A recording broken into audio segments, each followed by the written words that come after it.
Hello guys, आज से हम शल्य तंत्र स्टार्ट करते हैं जो हमारे थर्ड प्रोफेशनल का एक सब्जेक्ट है। आज से हम अपना थर्ड प्रोफेशनल के सारे सब्जेक्ट स्टार्ट करेंगे। पहले हम शल्य तंत्र से स्टार्ट करते हैं। तो शल्य तंत्र पढ़ने से पहले हमें ये जानना बहुत ज़रूरी है कि शल्य तंत्र आयुर्वेद के 8 अंगों में कौन से अंग पे आता है और किसकी प्रधानता होती है। जैसे काय चिकित्सा में चरक संहिता की प्रधानता होती है, वैसे ही शल्य तंत्र में आचार्य सुश्रुत की प्रधानता होती है, क्योंकि फादर ऑफ सर्जरी आचार्य सुश्रुत को कहा गया है। तो शल्य तंत्र में हम सुश्रुत की प्रधानता अगर देखते हैं तो हमें पहले सुश्रुत संहिता के बारे में जब बहुत सारी बातें जो जानना बहुत ज़रूरी होता है। तो पहले हम देखते हैं आयुर्वेद के 8 अंग। अब ये जो श्लोक है ये तो आप पढ़ के आएंगे, इसलिए मैंने ऐड नहीं किया है। वो श्लोक है तथदा शल्य शालाक्यम काय चिकित्सा भूत विद्या कुमार भृत्यम अगत तंत्रम रसायनम वाजीकरणम तंत्रमिति। तो जो 8 आयुर्वेद के अंग होते हैं उसमें आचार्य सुश्रुत के अनुसार हमने सबसे पहले शल्य तंत्र को लिया है, क्योंकि आचार्य सुश्रुत शल्य में कुशल वैद्य है, इसलिए उनके अकॉर्डिंग जो शल्य तंत्र है ये पहले नंबर पे आता है। फिर शालाक्य आता है जो कि ऊर्ध्व जत्रुगत है, फिर काय चिकित्सा आती है, फिर भूत विद्या, देन कुमार भृत्य, अगत तंत्र, रसायन तंत्र और लास्ट में आता है वाजीकरण। ये सभी तंत्रों में से आचार्य सुश्रुत के अनुसार शल्य तंत्र जो होता है वो प्रमुख होता है।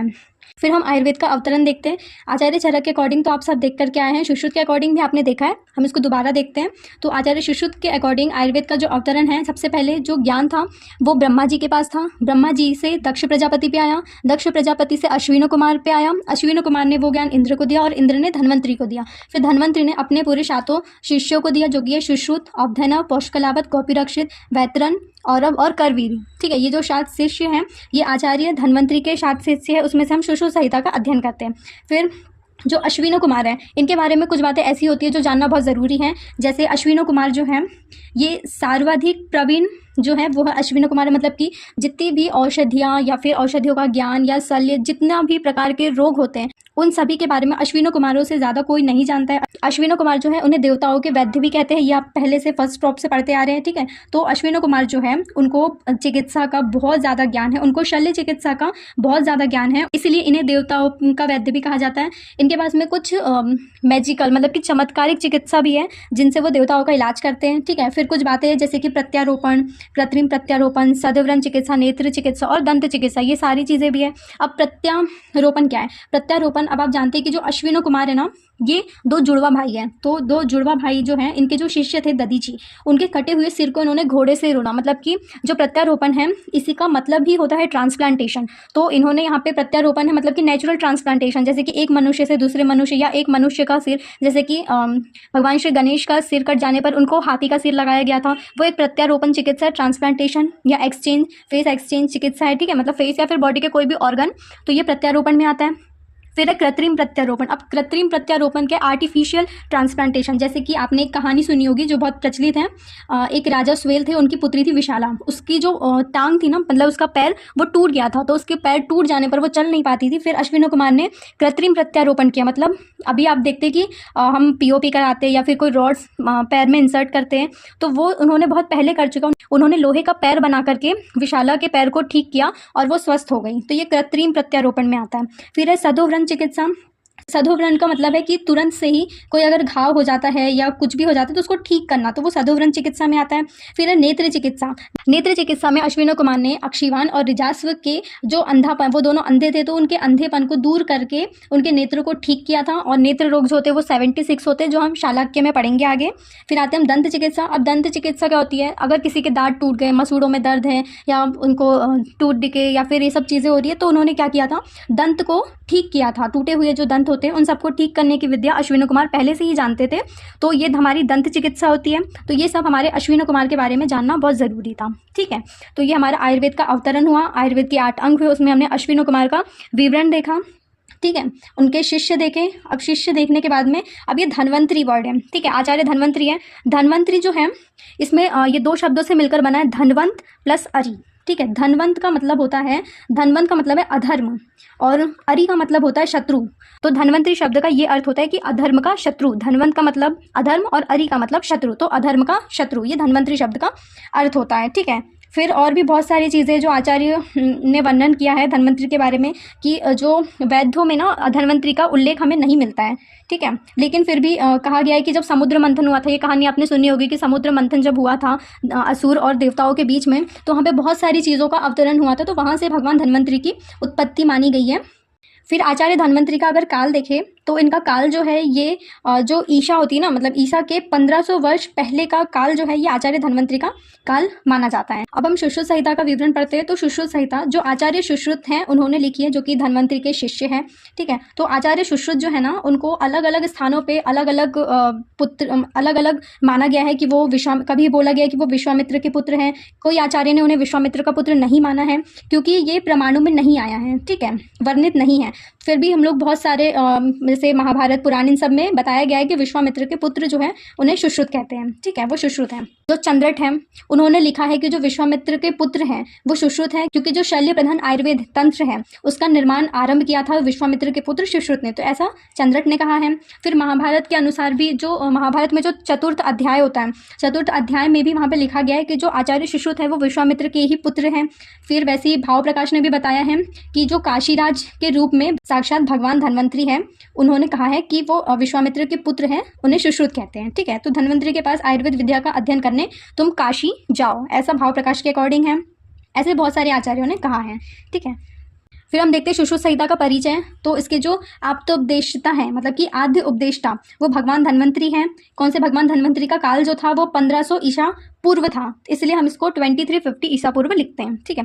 फिर तंत्रकर्ता या फिर संहिताकार, ये कौन है? ये वृद्ध सुश्रुत हैं। इनका जो काल है ये 1000 से 1500 ईसा पूर्व है।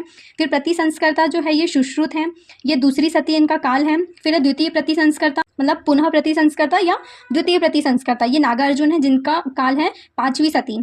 फिर है पाठ शुद्धिकर्ता, ये चंद्रट है, इनका काल 10वीं सती है, ठीक है। फिर हम विषय विवेचन कर लेते हैं कि जो सुश्रुत संहिता है उसमें जो कुल स्थान है वो 5 होते हैं, कुल अध्याय जो है 120 है, और कुल श्लोक जो है वो 8300 श्लोक है वहाँ पे। फिर हम देखते हैं स्थान विवेचन। इसमें 5 जो स्थान बताए हैं हमने, सूत्र स्थान, निदान स्थान, शरीर स्थान, चिकित्सा स्थान और कल्प स्थान, ठीक है। इसमें एक और स्थान है उत्तर तंत्र, जो कि ऐड किया गया है, ठीक है, उसमें नागार्जुन ने ऐड किया है उत्तर तंत्र को।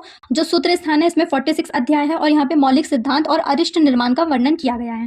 फिर आते हैं निदान स्थान पे। निदान स्थान में 16 अध्याय है और रोग निदान का वर्णन किया गया, मतलब रोग निदान आपने सेकंड प्रॉप में पढ़ा है, उसमें जो डिसीजेस है, जो वर्णन है वो निदान स्थान में किया गया है। फिर है शरीर स्थान। शरीर स्थान के 10 अध्याय है, इसमें सृष्टि, उपकर्म और रचना शरीर का वर्णन किया गया है। फिर है चिकित्सा स्थान। चिकित्सा स्थान में 40 अध्याय, इसमें शल्य, रसायन, वाजीकरण और पंचकर्म का वर्णन किया गया है। फिर आते हैं हम कल्प स्थान पे। तो कल्प स्थान में 8 अध्याय है, इसमें विश्व विज्ञान मतलब अगत तंत्र का वर्णन किया गया है। फिर जो इसके संपूर्ण संहिता है उसमें टोटल 186 अध्याय हैं। अगर इस उत्तर तंत्र को ना मिलाया जाए तो 120 अध्याय होते हैं, लेकिन अगर उत्तर तंत्र को अभी मिला दिया गया है क्योंकि इसके 66 अध्याय जो है वो उसमें ऐड हुए हैं, तो टोटल जो सुश्रुत संहिता के अध्याय हैं वो है 186 अध्याय उत्तर तंत्र को मिला करके। इसके कुछ प्रमुख टीकाएं हैं। तो पहले हम संस्कृत टीका की बात करते हैं, फिर हम हिंदी टीका की बात करेंगे। तो सुश्रुत संहिता के ऊपर जो संस्कृत टीकाएं लिखी गई है, जैसे कि गयदास ने निदान स्थान पर टीका लिखी है न्याय चंद्रिका, ठीक है, जिनका काल है 11वीं सती। फिर है चक्रपाणी दत्त ने सूत्र स्थान पर लिखी है भानुमति टीका, ठीक है, इसका भी काल जो है 11वीं सती है। दलहन ने लिखी है निबंध संग्रह, ये 12वीं सती इसका काल है। भास्कर ने लिखी है लघु पंचिका या पंचिका, ठीक है, पंचिका जो है ये भास्कर ने लिखी है, जिसका काल है 12वीं सती। फिर श्री माधवकर ने लिखी है टिप्पण जो है ये भी एक टीकाएं है जो कि प्रमुख टीकाओं में आती है, इसका काल है 9वीं सती। फिर है हारण चंद, इनने सुश्रुतात् संदीपन टीका लिखी है 20वीं सदी में। फिर है हिंदी टीकाएं जो है आयुर्वेद रहस्य दीपिका, जो कि भास्कर गोविंद घानेकर ने लिखी है 20वीं सदी, इसका काल है। आयुर्वेद तंत्र संदीपिका, ये अंबिका दत्त शास्त्री ने लिखी है, इसका काल भी 20वीं सदी है।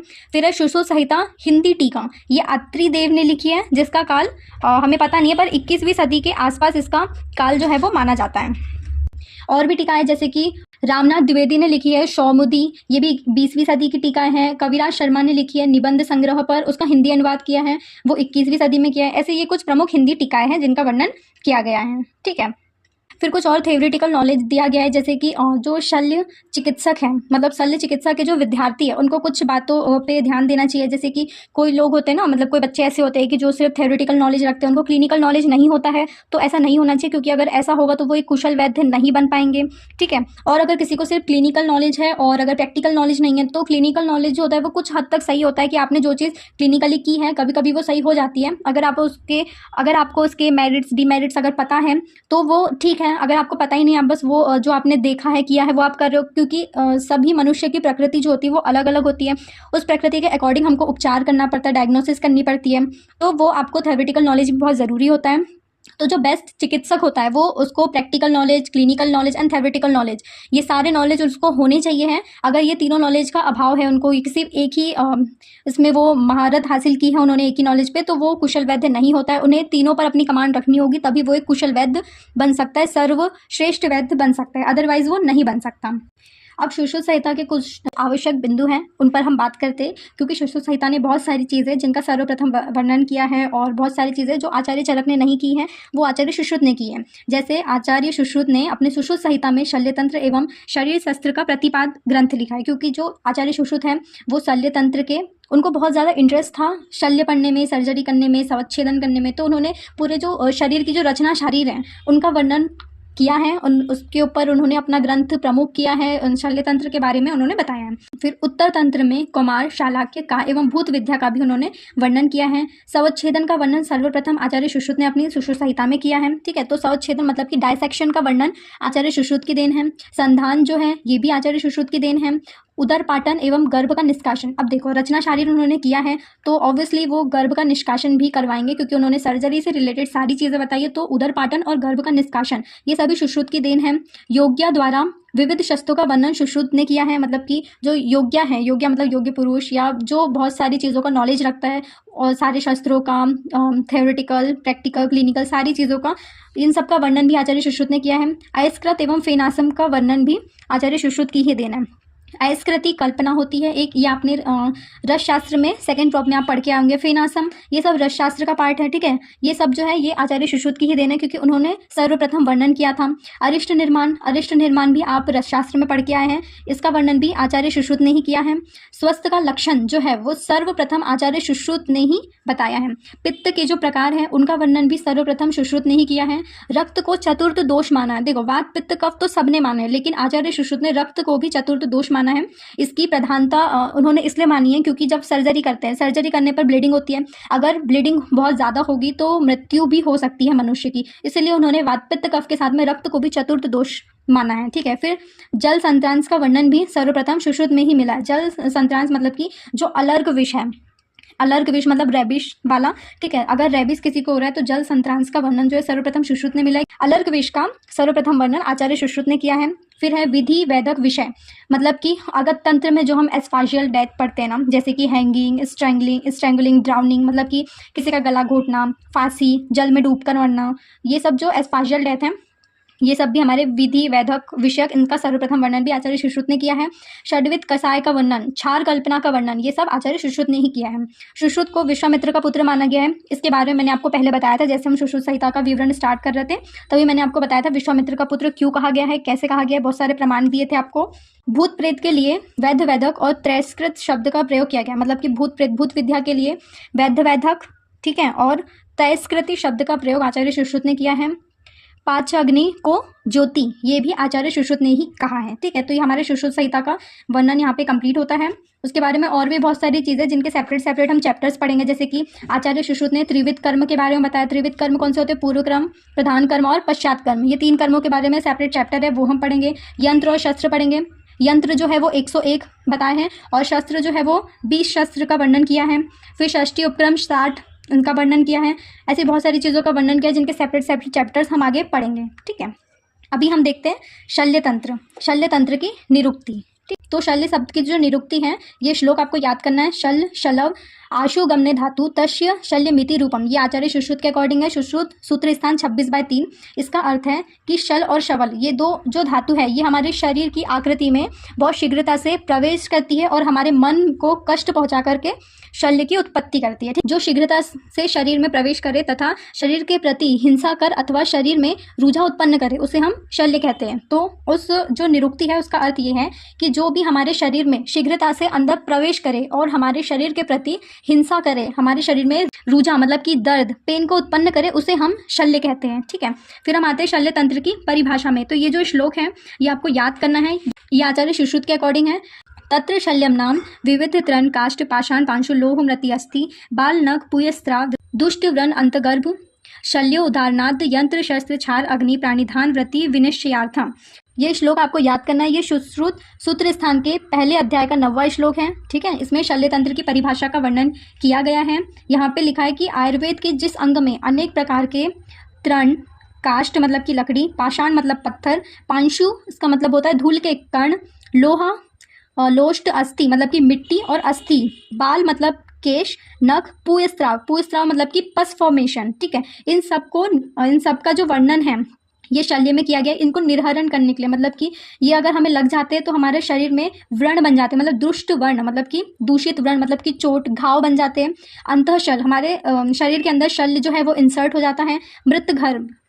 अंतगर्भ मतलब कि जो मरा हुआ गर्भ है ये भी हमें शल्य की जैसे ये क्योंकि जो प्रेग्नेंट लेडी होती है अगर उनके गर्भ में जो शिशु पल रहा है उसकी मृत्यु हो जाती है तो वो एक फॉरेन बॉडी बन जाता है हमारे शरीर के लिए। तो इन सबको निकालने के लिए जो ज्ञान होता है वो हमारे यंत्र शस्त्र छार और अग्निकर्म है ना, यंत्र शस्त्र छार अग्निकर्म का प्राणिधान मतलब कि इन सबको निकालने के लिए व्रणों की स्थिति जानने के लिए कि वो इनिशियल स्टेज पे है या फिर वो फाइनल स्टेज पे पहुंच गया है या फिर वो मीडियम है मतलब कि आम, पच्यमान और पक्व अवस्था में, इन सबको निश्चित करने के लिए जिस तंत्र का हम उपयोग करते हैं वो हमारा शल्य तंत्र कहलाता है। ठीक है, फिर शल्य तंत्र जो है फिर शल्य तंत्र की प्रधानता। ठीक है, शल्य तंत्र की प्रधानता है जैसे कि उसमें आशुकारी चिकित्सा आती है। अब आशुकारी चिकित्सा क्या होती है कि जब हम कोई शल्य चिकित्सा को हम शीघ्रतापूर्वक अगर हम परफॉर्म करते हैं तो हमारी आशुकारी चिकित्सा में होती है, क्योंकि दूसरी पद्धति में चिकित्सा को बहुत ज़्यादा समय लगता है, लेकिन शल्य तंत्र में जो हमारी चिकित्सा होती है ये बहुत शीघ्रतापूर्वक की जाती है। यंत्र शस्त्र छार अग्नि रक्त स्त्रावन ये सब अनेक प्रकार की जो चिकित्सा है ये सारी आशुकारी चिकित्सा में आती है। ठीक है, फिर द्विविध प्रकार की चिकित्सा। अब द्विविध प्रकार की चिकित्सा मतलब कि अगर हमारे पास में सपोज अर्श है, ठीक है, अगर ये अर्श है तो अर्श को हम शल्य चिकित्सा मतलब कि अर्श को हम काट करके निकाल भी सकते हैं या फिर हम उसका हम अग्नि कर्म छार कर्म भी कर सकते हैं। तो एक ही रोग की हमारे पास में बहुत सारी शल्य चिकित्साएं अवेलेबल है जिसको हम परफॉर्म कर सकते हैं, तो ये हमारी द्विविध प्रकार की चिकित्सा में आएगा। फिर है व्याधि का संपूर्ण मास। अब आपने देखा होगा कि जब भी हम या आयुर्वेद में भी आप पढ़ के आए हैं कि अगर हम दोषों का क्या कर लेते हैं उसका संशोधन चिकित्सा कर लेते हैं, अगर हम उसको संशमन करते हैं तो वो दोबारा से होने की उसकी पॉसिबिलिटी रहती है, लेकिन अगर हम संशोधन कर्म करते हैं तो वो उस जगह पे कभी भी वो दोष प्रकोपित नहीं होता उस दोष का। जैसे कि अगर हम अर्श या भगंदर का अगर हम ऑपरेट करते हैं उसको संशोधन करके निकालते हैं तो वो उस जगह पे कभी नहीं होता। हाँ, दूसरी जगह पे होता है, पॉसिबिलिटी है अगर आप निदानों का सेवन कर रहे हैं तो, लेकिन उस जगह पे वो कभी नहीं होगा अगर संशोधन कर्म वहाँ पे किया गया है तो वही बताया गया है कि व्याधि का संपूर्ण मास मतलब कि अगर हम शल्य तंत्र के द्वारा अगर हम किसी भी रोग का वहाँ से निर्हरण करते हैं तो उसका समूह पूरी तरीके से समाप्त हो जाता है, वो दोबारा वहाँ वापस नहीं प्रकट होता है। तो ये हमारा व्याधि का संपूर्ण मास है। फिर है गंभीर अवस्था में प्रभावकारी। तो गंभीर अवस्था में प्रभावकारी मतलब कि जब कोई मनुष्य जो है वो बहुत गंभीर अवस्था में आता है अपने व्याधि को लेकर के या एकदम बिल्कुल मृत्यु के समीप होता है तो हम उसकी अगर उसकी सर्जरी कर देते हैं उस जगह की जहाँ पे उसको वो बहुत पेन हो रहा है या ट्यूमर है, कैंसर्स है, तो हम उसको सर्जरी करके क्या करते हैं उस ट्यूमर को निकाल देते हैं। या फिर कभी कभी ऐसा होता है पेप्टिक अल्सर, जैसे कि मैं पेप्टिक अल्सर का उदाहरण दे रही हूँ। पेप्टिक अल्सर को आयुर्वेदा में परिणाम शूल कहते हैं, परिणाम शूल अन्नद्रव शूल। ठीक है, तो अगर किसी को पेप्टिक अल्सर हुआ है उसने निदान किया है वो अगर इनिशियल स्टेज पे है तो क्या होगा, इनिशियल स्टेज पे हम उसको मेडिसिन देकर के सप्रेस करने की कोशिश करेंगे, लेकिन फिर भी अगर वो कंटिन्यूस पेन उसका बना ही रह रहा है तो हमारे पास में अब वो रोगी जो है वो बहुत ज़्यादा, क्योंकि पेप्टिक अल्सर है वो खाना नहीं खा पाएगा तो बहुत ज़्यादा कमज़ोर हो जाएगा, वो बिल्कुल गंभीर अवस्था में हो जाएगा। तो अगर वो गंभीर अवस्था में हो जा रहा है तो हम उसको एकमात्र चिकित्सा हमारे पास में शल्य तंत्र रह जाती है। ठीक है, क्योंकि शल्य तंत्र के द्वारा ही हम उसको ठीक कर सकते हैं। अगर हम उसकी सर्जरी कर लेते हैं, पेप्टिक अल्सर को निकाल देते हैं तो ना उसे मेडिसिन लेनी पड़ेगी और उसको खाना भी खा पाएगा कुछ टाइम बाद में।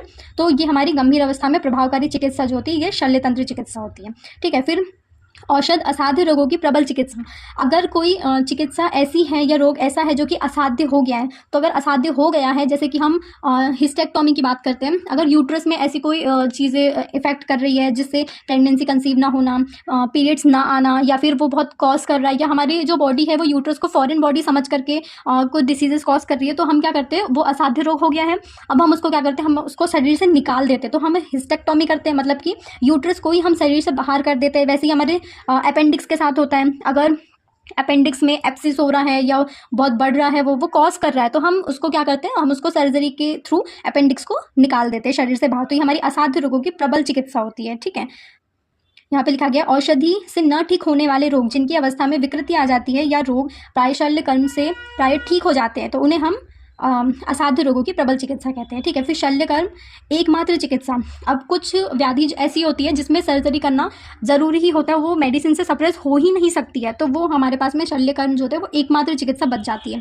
फिर है अघातज अवस्था में आपात चिकित्सा। अब देखो बहुत सारे अघातज अवस्थाएं होती है, जैसे कि छिद्रोदर, वस्तिगत व्रण, रक्तस्राव, ये सारी चीज़ें में क्या होती है हमारे पास में शल्य तंत्र जो है वो हमें चिकित्सा, आपातकालीन चिकित्सा, अगर किसी का बहुत ज़्यादा ब्लड लॉस हो गया है, एक्सीडेंटल केस है, उसका बहुत ब्लड लॉस हो गया है, तो ब्लड लॉस होने की वजह से क्या होगा, हमें उसको सील करना पड़ेगा, हमें सूचरिंग करनी पड़ेगी। तो ये हमारे पास में अघातज रोगों में मतलब इमरजेंसी ट्रीटमेंट जो है ये हम शल्य तंत्र द्वारा दे सकते हैं। फिर है एक यशप्रद चिकित्सा। अब ये जो यशप्रद चिकित्सा है, इस चिकित्सा द्वारा रोगी जो है ये बहुत भयानक रोग से पीड़ित होता है, तो अगर हम उसकी सर्जरी कर लेते हैं तो वो राहत प्राप्त करता है, वो स्वस्थ हो जाता है। तो अगर वो ऐसा होता है तो वो क्या होता है, शल्य तंत्र को या सर्जन्स को, जो हम चिकित्सक है, हम चिकित्सा कर रहे हैं, हम चिकित्सक है, तो हमें वो जो रोगी है ना वो ठीक होने के बाद में यश की प्राप्ति करता है और अर्थ बहुत सम्मान देता है। तो ये यशप्रद चिकित्सा जो है ये शल्य चिकित्सा को कहा गया है, क्योंकि भयानक रोगों से तुरंत राहत दिलाती है और सदैव के लिए आदर एवं सम्मान की दृष्टि से रोगी जो है वो देखता है कि हाँ ये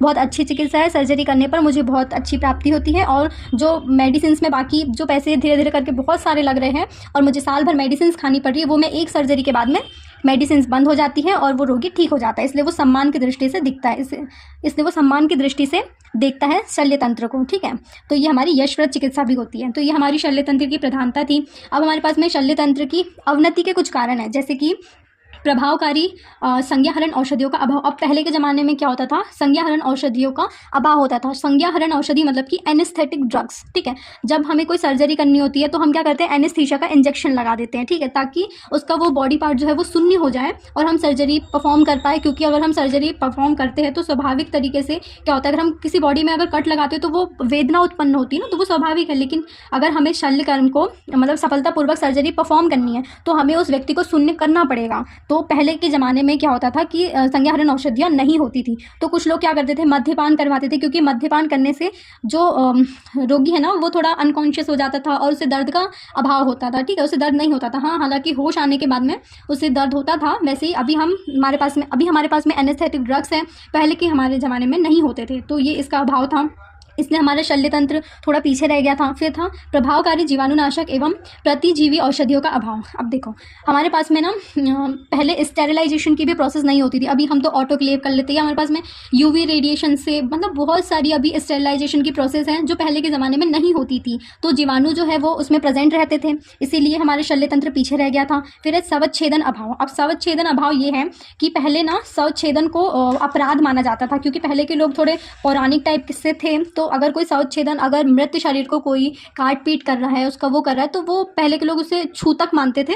तो वहाँ पे पहले के ज़माने में शवच्छेदन नहीं होता था। लेकिन आचार्य सुश्रुत का ये मानना है कि अगर कोई सर्जन अगर उसने शवच्छेदन नहीं किया है तो वो एक कुशल वैद्य नहीं बन सकता है।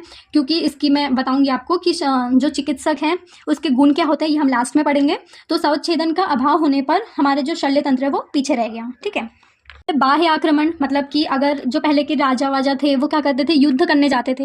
अब युद्ध करने जा रहे हैं तो उनको बाहर से तलवार वलवार लग जाती थी ना, तो वो हमारे बाह्य आक्रमण, उसमें भी हम अगर सूचरिंग नहीं कर पा रहे हैं, हमारे पास में कोई उपकरण नहीं है, तो ये हमारा शल्य तंत्र इसलिए पीछे रह गया था।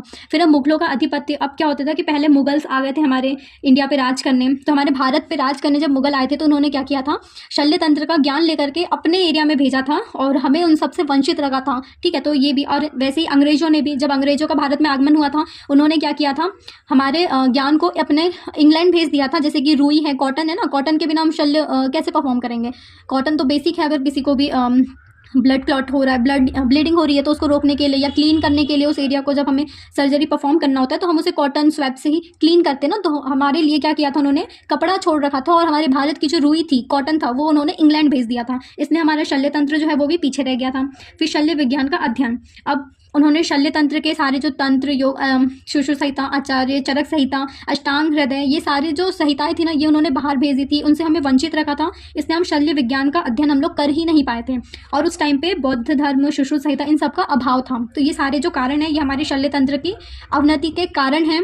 मतलब हमें शल्य तंत्र का अभाव, मतलब क्यों हम शल्य तंत्र को आगे नहीं बढ़ा पाए, ये सब वो उसके कारण थे। अब हम पढ़ते हैं शल्य तंत्र की उन्नति के उपाय। अब हम उसको उन्नति कैसे करें, हम शल्य तंत्र को आगे कैसे बढ़ाएं। तो योग क्या होना चाहिए। ठीक है, प्राचीन शल्य विधियों का उपयोगिता, मतलब कि अगर हमें पहले जो शल्य विधियां हैं अगर हमको उनको परफॉर्म करना आता है, उनके बारे में हम पूरी नॉलेज है, तो हम शल्य तंत्र को आगे बढ़ा सकते हैं। प्राचीन शल्य विधियों की कमी को पूरा करना, जो कमी हमारे पास में पहले थी, जैसे एनेस्थेटिक ड्रग, शवच्छेदन ना करना और मतलब स्टेरिलाइजेशन ना होना, तो ये सब चीज़ों को अगर हम पूरा कर दें, जैसे कि अभी हम लोग पूरा कर रहे हैं, एनेस्थेटिक ड्रग्स हमारे पास में है, स्टेरिलाइजेशन हम करते हैं, और हम मेडिकल स्टूडेंट होने की वजह से हम सारे कॉलेजेस में एक डेड बॉडी प्रोवाइड की जाती है हर साल, ताकि बच्चे जो है वो शवच्छेदन कर सकें। ठीक है, तो ये इन सब से हम शल्य तंत्र को आगे बढ़ा सकते हैं। शल्य तंत्र को पूर्ण रूप से व्यवहारिक बनाना, मतलब कि जो मेडिकल स्टूडेंट है, मेडिकल लाइफ में हम क्या करते हैं, शल्य तंत्र को अपनी डेली लाइफ में बनाते हैं, उसके बारे में पढ़ते हैं, उसके यंत्र शस्त्र सभी के बारे में, तो इससे भी हम शल्य तंत्र को आगे बढ़ा रहे हैं।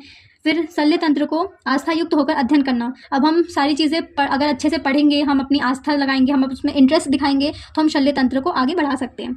कृच्छ साध्य एवं असाध्य की चिकित्सा, जो कृच्छ साध्य और असाध्य रोग होते हैं उनकी चिकित्सा भी हम शल्य तंत्र के द्वारा कर लेते हैं, इसलिए हम शल्य तंत्र को आगे बढ़ाते हैं। इस कारण से भी, क्योंकि हमने शल्य तंत्र की प्रधानता में पढ़ा था कि जो असाध्य रोग होते हैं या अघातज रोग होते हैं, या फिर शल्य तंत्र एकमात्र चिकित्सा ऐसी होती है जो दूसरे परफॉर्म नहीं कर सकते, लेकिन शल्य तंत्र के द्वारा हम उसको कर सकते हैं। फिर शल्य उपकरणों का मानकीकरण बहुत ज़्यादा ज़रूरी है। अगर हमें मान प्रकरण, आप रसशास्त्र में पढ़ के आए हैं, ठीक है, मान प्रकरण मतलब कि किसी भी चीज़ का प्रमाण होना। अगर सीजर हमें छोटी चाहिए, ठीक है, हमें अंदर के व्रणों को देखना है, उसकी इतनी सी नीडल होनी चाहिए, तो हमें उसका प्रमाण होना चाहिए। अगर हमें प्रमाण ज्ञात नहीं है किसी भी उपकरण का, तो हम सर्जरी परफॉर्म नहीं कर सकते। अगर वो सही प्रमाण, अगर बहुत बड़ी सीजर है तो हम कैसे उसको इंसर्ट करेंगे, बहुत छोटी सीजर है हम उसको पकड़ेंगे कैसे, इसलिए मीडियम साइज में उसका प्रमाण होना बहुत ज़रूरी है। तो मानकीकरण भी हमारे शल्य तंत्र की उन्नति का एक उपाय है।